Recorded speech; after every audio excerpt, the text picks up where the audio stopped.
Good evening and welcome. Thank you for attending the League of Women Voters of Winnebago County Forum for the Town of Neenah Supervisor. I'm Peggy Cox and I'll be your moderator tonight. You all are encouraged to give your questions to the ushers. Please write or print legibly so we can read them. The other thing is, if you have your cell phone on, it would be nice to turn it off. Okay. So our first candidate tonight that is going to give his opening statement, and I have to find his name. Sorry.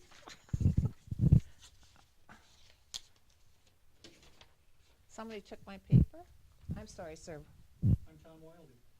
Tom Wildy, would you like to give your introduction? Good evening. I'm Tom Wildy, candidate for the Town of Neenah Board of Supervisors. My wife Barb and I are lifelong residents of the Neenah area, and we've been residents of the town of Neenah for the past 21 years. We have 2 grown children, and we're blessed with 4 grandchildren, which each of our children having a set of twins. I'm a retired sales manager and been active in the town since 2003. I started in 2003 by serving on the Trails Committee. And in 2005, I was appointed to the Planning Commission. In 2015, I became chairman of the Planning Commission. And in addition, I represent the town on the Appleton Redevelopment Authority Exhibition Center Advisory Committee. This group was in charge of the oversight for the building and the financial bonding for the building of the Fox Cities Expo Center, which was completed in downtown Appleton in 2017. I also represent the town of Neenah on the Fox City Room Tax Commission, which administers the spending of the hotel room taxes that are collected among the 10 communities that make up the Room Tax Commission. In addition, I represent the town on the Fox Cities Sports Facilities Advisory Committee with oversight of the building and the room tax collection for the 10 communities that make up the room tax. And that new center is being built in the town of Grand Chute. Over the past years, I've worked closely with the town board, the town clerk, and I regularly attend the town board meetings. I look forward to answering your questions and giving you a clearer view of my experience and where I stand on town issues. Thank you. Next, we will have Brandon Nielsen give his introduction. Hey everyone, my name is Brandon Nielsen. My wife and I moved to the town of Neenah in 2016. I'm from just next door, the city of Oshkosh. However, we decided to move to the town of Neenah when we decided to create a family. So I'm a new dad. I have a precious 9-month-old boy at home.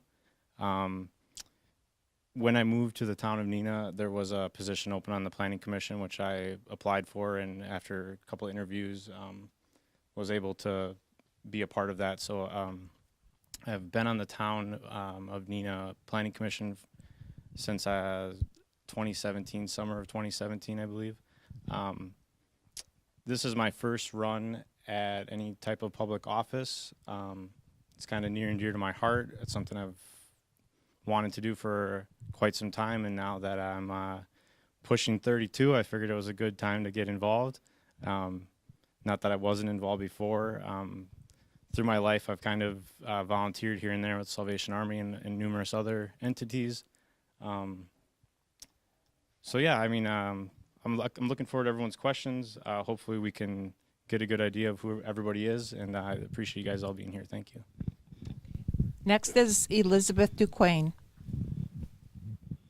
Hi, I'm Elizabeth Duquesne, and I am a resident of the town of Neenah. I've lived here now for the past 2 years, but I've lived in the city for 18, so not too far away. I also have an 11-year-old son who is a very active on swim team and as a scout. And this opportunity came up when the town board had an open position, and I felt, let's make a new chapter in my life. And I figured, let's throw my hat in the bucket and see where it goes. So I do look forward to bringing a fresh perspective as an outsider to the town board, but also I feel as it would be my civic duty as a community member to play a part within the town that I live in. I look forward to answering any questions that you guys may have. So thank you. Brooke Cardoza is another candidate. However, she's unable to attend tonight. So we have a kind of a rule that an individual who's running and unable to attend is able to write her introduction. And tonight we will have Vicki Lenz read her introduction.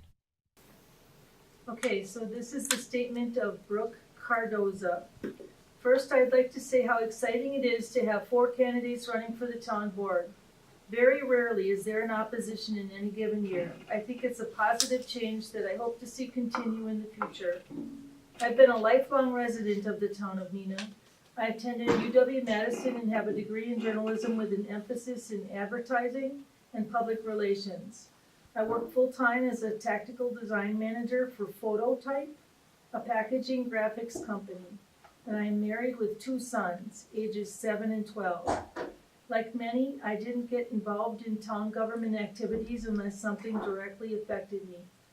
In 2013, there was a decision made that impacted the safety of my children when the budget for the crossing guard at Lakeview Elementary School was cut. I began attending board meetings to better understand the decision and to see if there was anything that could be done to change the board's mind. Unfortunately, we were unsuccessful at getting the position funded by the town. But throughout the process, I became aware of the many responsibilities the town board has to ensure the success of the community and its residents. It made me realize I wanted to be a part of that. So here I am 4 years later and a town of Neenah supervisor. In addition to the town board, I am also a member of the Communications Committee and the Parks and Trails Committee. Although progress has been made, there is still a long way to go in terms of bringing information to residents, something I strongly believe in and will continue to work on if re-elected as a town supervisor. I'm also up for the challenge ahead of us as budgets remain tight, costs increase, and annexation threatens us. I love living in the town of Neenah. We have a strong community and I'm proud to be a part of it. I hope to be given the opportunity to continue to serve the residents of the town of Neenah. Thank you, Brooke Cardoza. Thank you, Vicki. So Brandon Nielsen will have the first question. As calls for our fire department service increased steadily over the past 10 years, gear is becoming outdated. At times, the members don't always have the best tools for the job, and the budget has been essentially frozen for years. What do you plan to do to help ensure that our fire department receives adequate funding to continue keeping our residents safe? So first and foremost, I would just every year, or if the budget is done every 2 years, I think it is done every year though, just make sure that we're allocating the necessary funds for those firefighters. And I guess no better time to announce than now that if I am elected, I promise to donate my first year's pay to the general fund, but it can be distributed in any way possible. So if that needs to go to the firefighters for certain pieces of equipment, I'm more than willing for it to go there. Okay. Elizabeth? Same question. Same question? Mhm. Okay. If I were elected, I would first off get to know the budget and help try to allocate those monies towards the funds that really bring those up to the most needed areas, such as the fire department, because having that type of equipment on hand for them is going to benefit the community as a whole. I also would like to say that I would give at least half of what I would earn as a town board member to allocate any of that money towards any areas that need funding.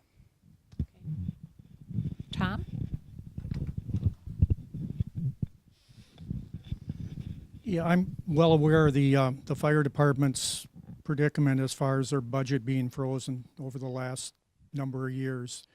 About 3 weeks ago, I met with Chief King, and he gave me a tour and gave me a update on the equipment. And there was a lot of gear that's has a lifespan, and it's running out. It's at its end, and we need to do what's ever possible, or stretch our budget to make sure that our EMTs and our firemen have the equipment and to protect the citizens of the town of Neenah. Elizabeth, this question starts with you. Schools are a big part of the community, close to 6,700 students. Schools help to build a strong community. What is your viewpoint on the upcoming school referendum? How will the referendum enhance the safety of our community? Well, I believe in the support of the referendum because a lot of our public schools have outdated buildings. And with those monies raised with these referendums would definitely help keep the safety of our children. My son does go to parochial school, and I see the benefits there. But for the public schools, I feel with these referendums that are going out on April 2nd, to vote for those would only benefit our community and our children in the safety of our children. Okay, Tom?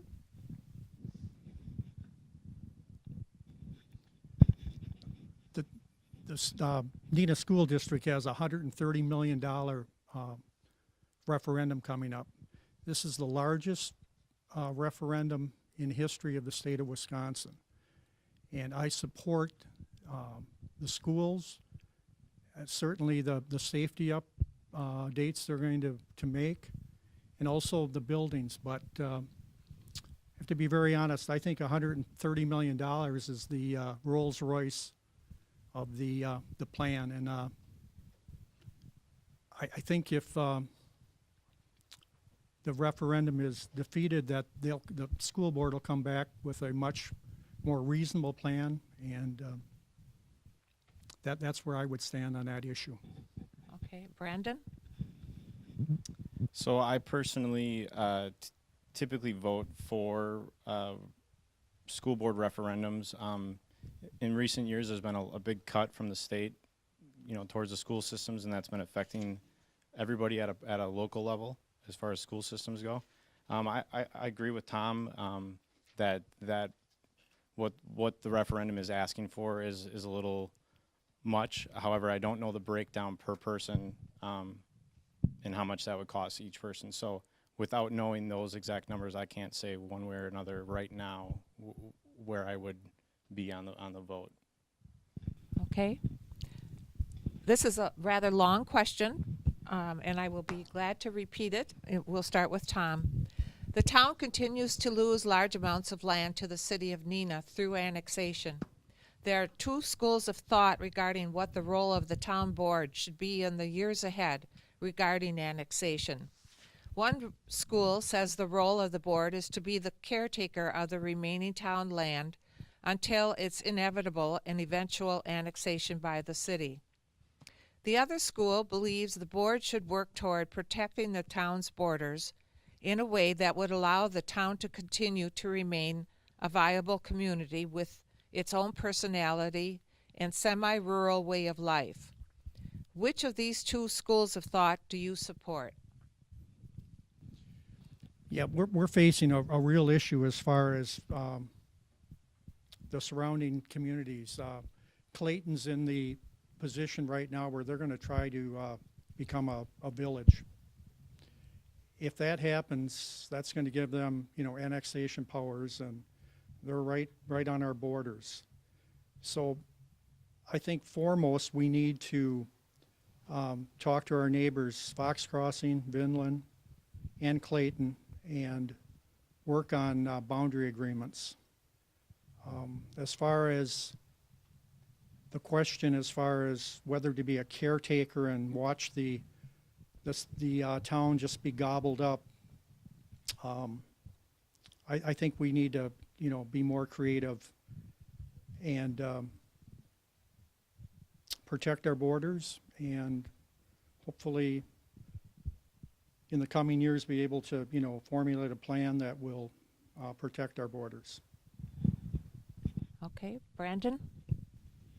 Yeah, so this current issue for the town of Neenah is one that we'll definitely have to address sooner rather than later. I think the citizens of the town of Neenah don't necessarily want to be annexed, right? If you're a citizen here, you probably moved here or grew up here and decided to stay for a reason. So therefore, I would lean towards the protecting our current area and reaching out and doing whatever research and communication necessary to make sure that we maintain what we currently have. Okay. Elizabeth? I agree both with Tom and Brandon that we do need to keep our borders safe, but we also need to work on a plan, like Brandon said, sooner than later, to make sure we aren't annexed up into the city of or anything. So I would stand in the party of let's keep our town as it is, protect our small borders that we have, and keep our rural feel, because the reason I did move here is because of that. And I plan on staying in this community, and I moved out of the city for a reason. So that's where I stand on that. Okay. Brandon? Would you support the idea of calling a special town meeting led by a professional facilitator for the sole purpose of gauging the electors' views on how the town should develop or not develop? Can you repeat the professional part again, please? Would you support the idea of calling a special town meeting led by a professional facilitator? Well, I guess I'm not opposed to it. However, I do believe that the town supervisors, along with the planning commission, are able to make just decisions and bring those decisions to the townspeople. The ultimate decision is going to be held by the townspeople, I believe. So when it comes to development, is what I believe that question was pertaining to. That's kind of my viewpoint. I'm not necessarily opposed to it. I could see benefits in that. However, I don't think it's necessary. Okay. Elizabeth? I do agree with Brandon 100%. I don't feel it's necessary to have that, but there are plenty opportunities at board meetings that are held every few weeks for people to come in and discuss that. And that's what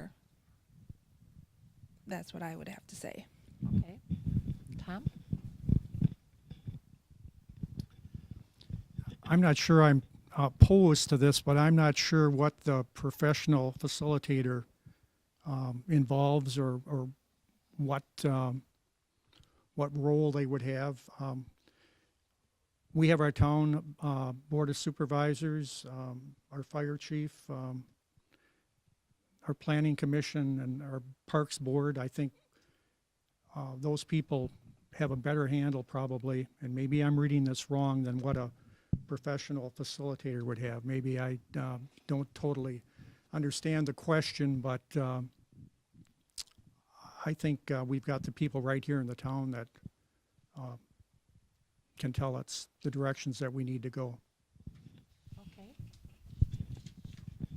I think it's Elizabeth.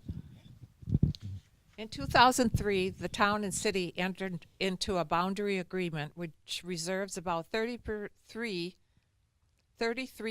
of the town's land area for annexation by the city.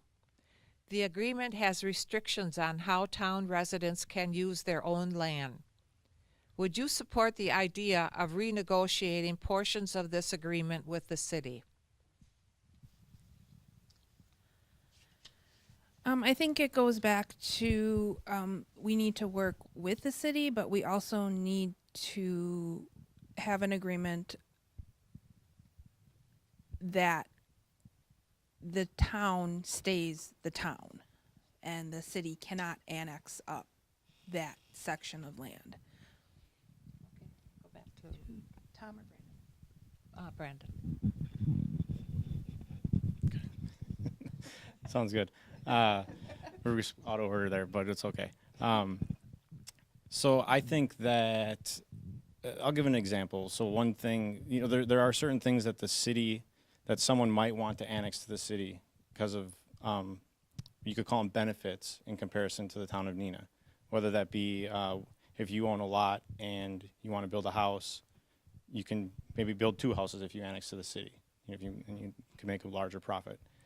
So there's things like that that are in place that, based on the scenario, someone might want to move to the city and annex. But if we lift those restrictions, then we get away from having those larger lots that we like in the town and such. So I don't want to open up new agreements with the city. Okay,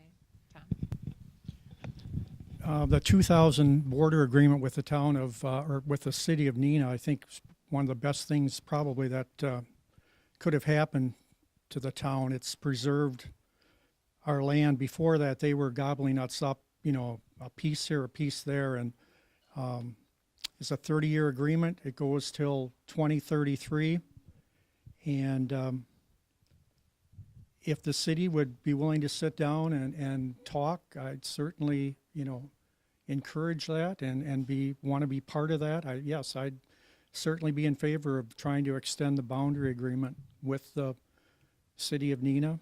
And as I mentioned earlier, also the border agreements that we need with Fox Crossing. Fox Crossing is also, a village now, and they butt up to us. They can gobble us up if the citizens are, ready to go, and it's a very important issue, and I'm for sitting down with any of these surrounding municipalities or the city of Neenah to extend those agreements. Okay. Who's next? Brandon? Oh, he is. Okay.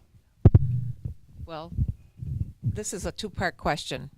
Did you attend the Town of Neenah annual meeting in 2018? And how many town board meetings did you attend in 2018? Yes, I did attend the 2018 annual meeting, the voters meeting. I think I've probably attended those meetings the last 3 or 4 years. As far as attendance of the regular board meetings, I probably attend, 85 or 90% of those meetings. So. Brad? The 2018 annual meeting I was not able to attend. I did attend the 2017 one. As far as 2018 town board meeting goes, I maybe attended 10 total, not very many. Elizabeth? In 2018, I did not attend the annual meeting. And as for the town board meetings, I want to say I've attended maybe 5 or 10 so far. Okay. All right. So Brandon, the town has one of the lowest tax rates in the entire state. At the same time, the town has deferred needed repair or rebuilding of some roads. According to the town's road superintendent, the cost of the repairs and rebuilds could approach $1 million. How would you propose to raise the money necessary to deal with these and future road projects? I mean, so the simple reality is that eventually taxes are going to have to be lifted and raised in the town of Neenah. I don't know how many parcels or property taxpayers off the top of my head there are, but you can run simple analysis to determine how much would be needed over a ramped period of time per year to get the funding needed. There's other things and ideas that we could come up with. Recently, it was proposed that that the town of Neenah was going to put up for sale pieces of property that they own, and my personal idea on that was to instead of selling it, we keep ownership of it and put solar panels on that land. It's to me progressive kind of ways of thinking such as that will generate other forms of income that can lower other costs that you can then, because of that lower cost here, then you're able to allocate that money elsewhere, which would help with the funds like the roads. Okay, Elizabeth? For the funds, I believe, I know a lot of our road is covered by Winnebago County. So for funds, there are, like Brandon said, various ways that we can help keep the taxes lower, but ways we can earn monies towards the road funds and things like that, in the progressive ways of thinking. Myself alone, we're looking at solar panels, but there are other ways that we can try to allocate the monies towards road repairs. Okay. Tom? Yeah, as far as the roads, I would support a study of the roads, all the town roads, come up with a prioritized list of needed maintenance and repair, and then come up with a 5-year implementation plan to, complete those needed repairs. Now, that's going to be an expensive proposition, and we do have limits that the state sets on how much we can raise the taxes. So it's very likely that if we decide to, proceed with this, that we're going to go over our spending limit, and we're going to have to come to the voters and ask for a referendum and I'm not totally clear whether it be a referendum on the ballot or if it just has to be a meeting of the electorate to exceed our spending limits. But I think we've kicked the can down the road just a little too long on our roads, and we need to address that issue. It's very important. Or we're going to, pay for it down the road. Okay. This would be for Tom again. Would you support or oppose the idea of the town creating a tax incremental financing district, commonly known as TIF districts, for the purpose of extending infrastructure items such as sanitary sewers in the town? TIF districts, the cities, you see the cities and some of our neighbors using them. They're very attractive incentives for developers. I'm not sure I can give a clear answer on that because I think each instance would have to be addressed individually. So.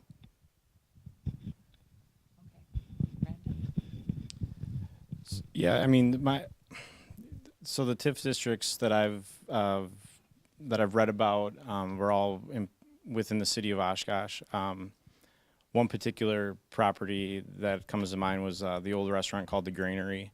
It was for sale on the market for like $350,000. However, through the ways of commercial real estate, I think the people who currently own it only paid really out of pocket like about $50,000 for it, and that was all done through a TIF district. So there are benefits to them, but am I for creating one in this town of Neenah, I think is what the question was. Correct. I mean, if it was going to benefit the community as a whole and raise our healthiness or whatever, if it was going to promote a more healthy community and a couple things that are important to me, I would probably be for it. Yeah. Okay. Elizabeth?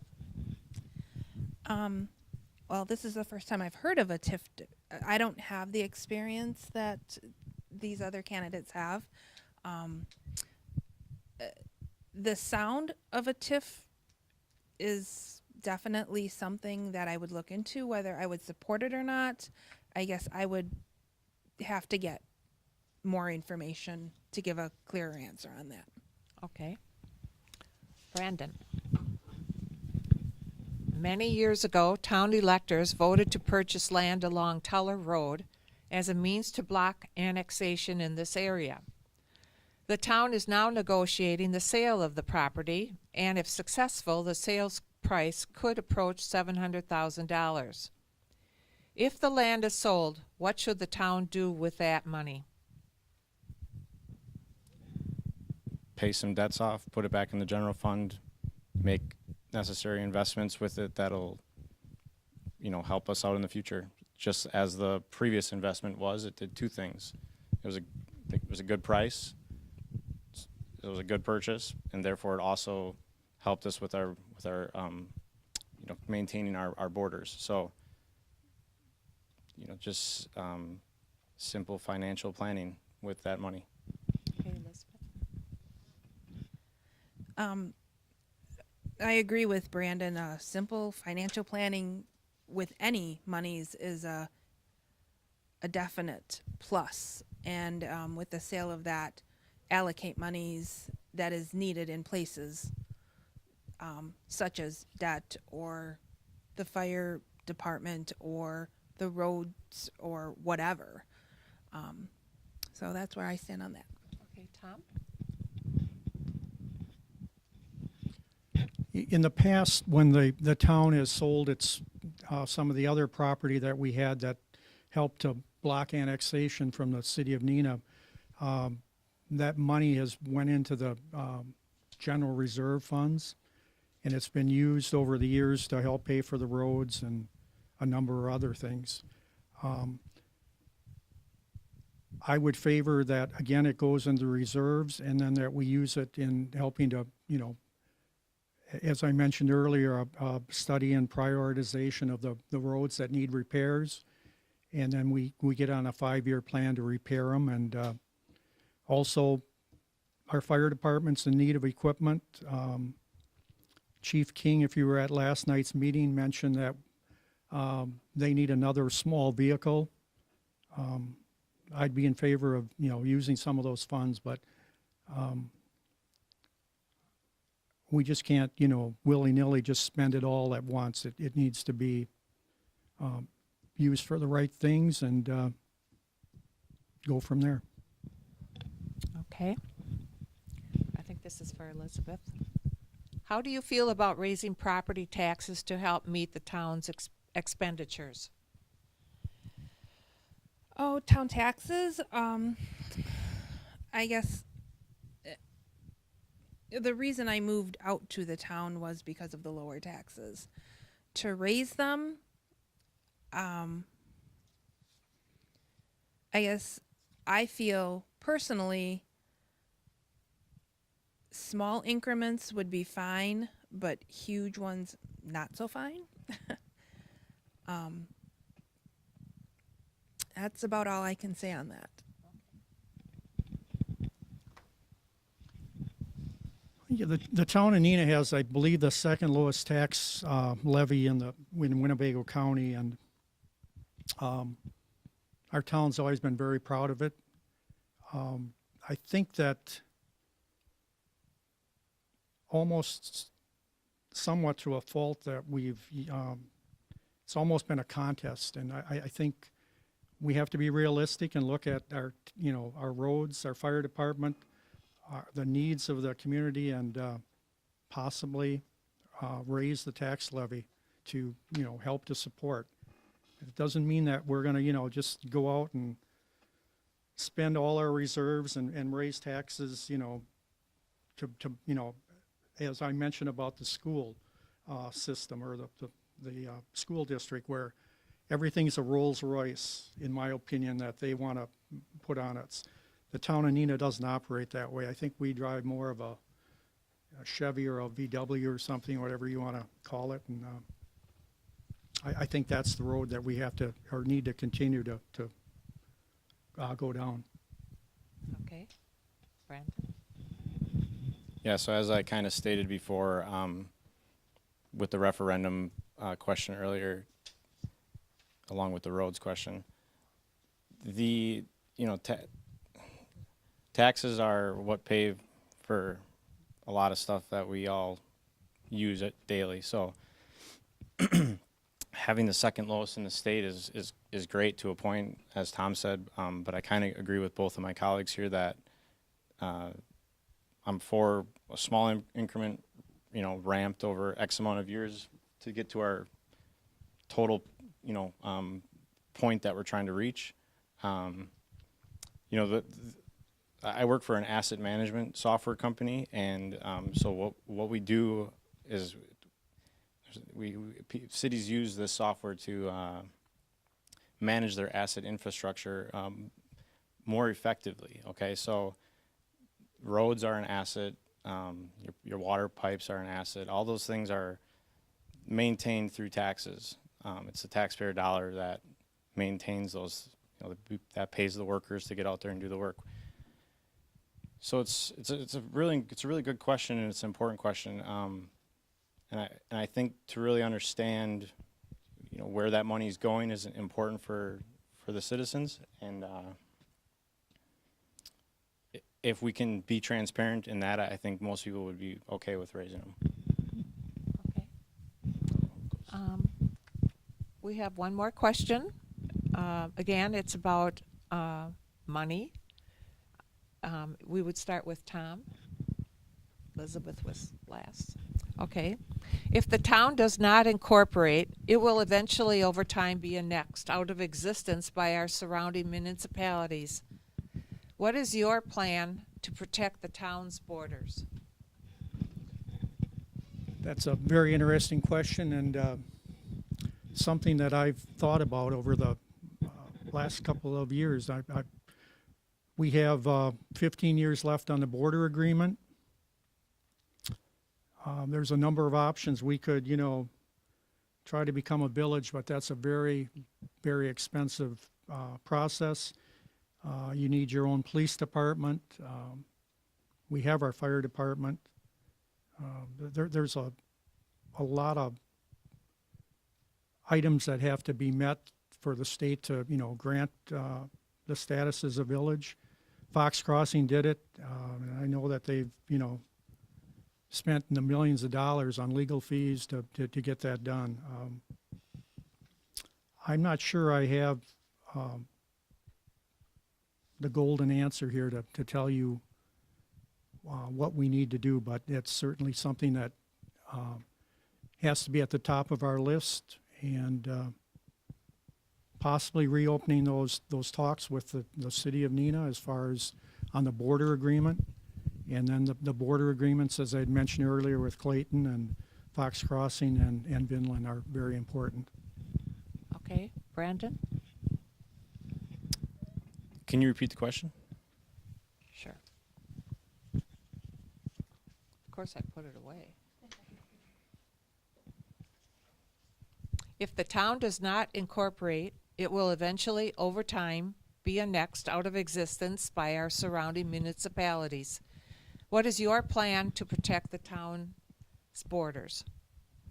Yeah, so I'm all for what Tom just said about creating new agreements with our surrounding areas. Earlier, I made the comment about not opening up a conversation with the city, and that was more so in my fear of what would happen if right now we started communicating with them before this 15-year agreement is up. So it's not that I'm not for talking. Obviously, I am. Communication is key in almost everything. As far as becoming incorporated, I'm not really sure what that all entails, so I can't speak to that. However, I think Tom kind of nailed it on the head with, it's a really important issue, and it's probably one of the top issues to make sure that we can get some agreements in place with our surrounding communities to. Elizabeth? On this, I would actually echo Tom and Brandon on we do need to have this at the top of our list, but also we do have to be open to talks with our neighbors so we can rework those agreements and we can keep our town the way it is. But as Tom said, I don't have the golden answer for that. Okay. Are there any other questions? Okay. Then we're going to go to closing statements, and each candidate will have 2 minutes. And we're going to start with Brandon. Well, thank everybody that's watching this and for you that attended today. As I said in my beginning statement, this is my first time doing anything such as this, so it was fun. I enjoyed it. My closing remarks in regards to being a candidate or having you choose to vote for me, I will just say that you know, I'm all open as far as communicating, and I'm willing to listen. I think that my past experience working in corrections for 8 years definitely gave me a viewpoint of what it's like to live on the other side. So those conversations, you know, kind of are near to my heart, and I'll just leave with one of my favorite opening lyrics to a song by Crosby, Stills, Nash and Young. If you smile at me, I will understand. That is something everybody everywhere does in the same language. Okay. Elizabeth? Well, I want to thank everyone for coming out. And like Brandon, it is my first time doing something like this, so it's definitely been an experience. And hoping that I can be that candidate that is open to anyone to come up and talk with, and I be all open ears for. So thank you again for watching and listening, and I thank you all for coming out. Okay, Tom? Yeah, I'd like to thank the league for sponsoring this. Also, Brandon, Elizabeth. I think we all have the idea, you know, that we're here to work and do the best for the town of Neenah. I'd ask the voters and who's ever maybe watching this to consider my involvement in the town since 2003, my service on the Planning Commission, and I've had a very close working relationship with the town chairman, with the town board and the town clerk, and I understand this is a important position, and it's a very time-consuming position too. It's not just a matter of coming to a board meeting on the second and fourth Monday of the month. So, and then I'm going to touch back on some of the points that I made earlier. I think one of the most important things is we're talking about the sale of the land at the Teller and Oak Ridge Road area. There's an offer on that property presently. There's details being worked out on it, and most importantly, if those details can be worked out, then that'll come to the voters of the town for their approval, and that property will be placed back on the tax rolls, which is very important. We need to talk with our surrounding communities about border agreements. I talked also about studying the roads and prioritizing a list to repair those, and also to continue to provide the latest equipment and technology for our fire department and EMTs to protect the citizens of the town of Neenah. These people, if you've been reading the newspaper or watching TV, they did one super job out there on Highway 41 just 2 weeks ago when they helped those occupants of the 131 vehicles out there. And lastly, I will always keep an open mind and open communication between the town representatives and its citizenry. Thank you. Okay. Let's thank the candidates with our applause.